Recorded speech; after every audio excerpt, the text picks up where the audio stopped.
Numbers chapter 14. That night, all the members of the community raised their voices and wept aloud. All the Israelites grumbled against Moses and Aaron, and the whole assembly said to them, "If only we had died in Egypt or in this wilderness. Why is the Lord bringing us to this land only to let us fall by the sword?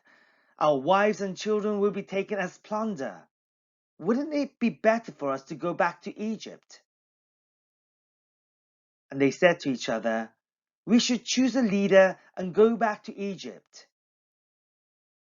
Then Moses and Aaron fell face down in front of the whole Israelite assembly gathered there. Joshua son of Nun and Caleb son of Jephunneh, who were among those who had explored the land, tore their clothes and said to the entire Israelite assembly, "The land we passed through and explored is exceedingly good.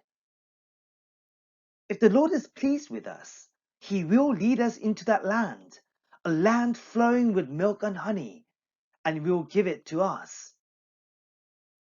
Only do not rebel against the Lord, and do not be afraid of the people of the land, because we will devour them. Their protection is gone, but the Lord is with us. Do not be afraid of them." But the whole assembly talked about stoning them. Then the glory of the Lord appeared at the tent of meeting to all the Israelites. The Lord said to Moses, "How long will these people treat me with contempt? How long will they refuse to believe in me, in spite of all the signs I have performed among them? I will strike them down with a plague and destroy them, but I will make you into a nation greater and stronger than they." Moses said to the Lord, "Then the Egyptians will hear about it. By your power you brought these people up from among them. And they will tell the inhabitants of this land about it. They have already heard that you, Lord, are with these people, and that you, Lord, have been seen face to face, that your cloud stays over them, and that you go before them in a pillar of cloud by day, and a pillar of fire by night. If you put all these people to death, leaving none alive, the nations who have heard this report about you will say, 'The Lord was not able to bring these people into the land He promised them on oath, so He slaughtered them in the wilderness.' Now may the Lord's strength be displayed, just as you have declared. The Lord is slow to anger, abounding in love and forgiving sin and rebellion. Yet He does not leave the guilty unpunished. He punishes the children for the sin of the parents to the third and fourth generation.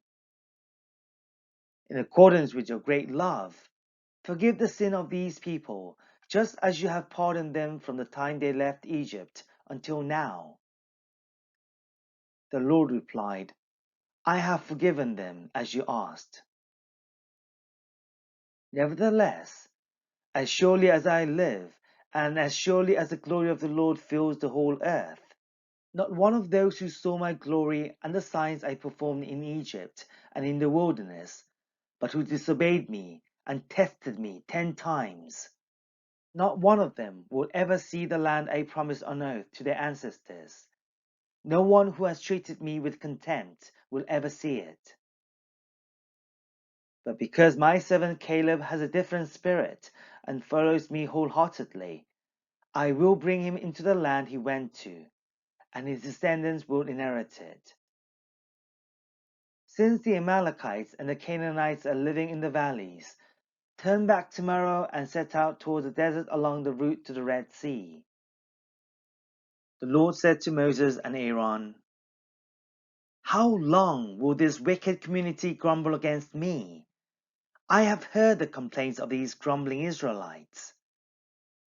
So tell them, 'As surely as I live, declares the Lord, I will do to you the very thing I heard you say.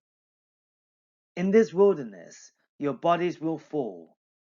every one of you 20 years old or more who was counted in the census, and who has grumbled against me. Not one of you will enter the land I swore with uplifted hand to make your home, except Caleb son of Jephunneh and Joshua son of Nun. As for your children that you said would be taken as plunder, I will bring them in to enjoy the land you have rejected. But as for you, your bodies will fall in this wilderness. Your children will be shepherds here for 40 years, suffering for your unfaithfulness until the last of your bodies lies in the wilderness. For 40 years, 1 year for each of the 40 days you explore the land, you will suffer for your sins and know what it is like to have me against you. I, the Lord, have spoken, and I will surely do these things to this whole wicked community, which has banded together against me. They will meet their end in this wilderness. Here they will die. So the men Moses had sent to explore the land, who returned and made the whole community grumble against him by spreading a bad report about it. These men who were responsible for spreading the bad report about the land were struck down and died of a plague before the Lord. Of the men who went to explore the land, only Joshua son of Nun and Caleb son of Jephunneh survived. When Moses reported this to all the Israelites, they mourned bitterly. Early the next morning, they set out for the highest point in the hill country, saying, "Now we are ready to go up to the land the Lord promised. Surely we have sinned." But Moses said, "Why are you disobeying the Lord's command? This will not succeed. Do not go up, because the Lord is not with you.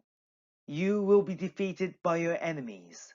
For the Amalekites and the Canaanites will face you there. Because you have turned away from the Lord, he will not be with you, and you will fall by the sword."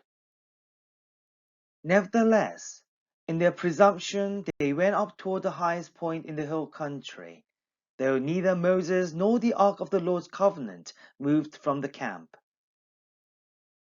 Then the Amalekites and the Canaanites who lived in that hill country came down and attacked them, and beat them down all the way to Hormah.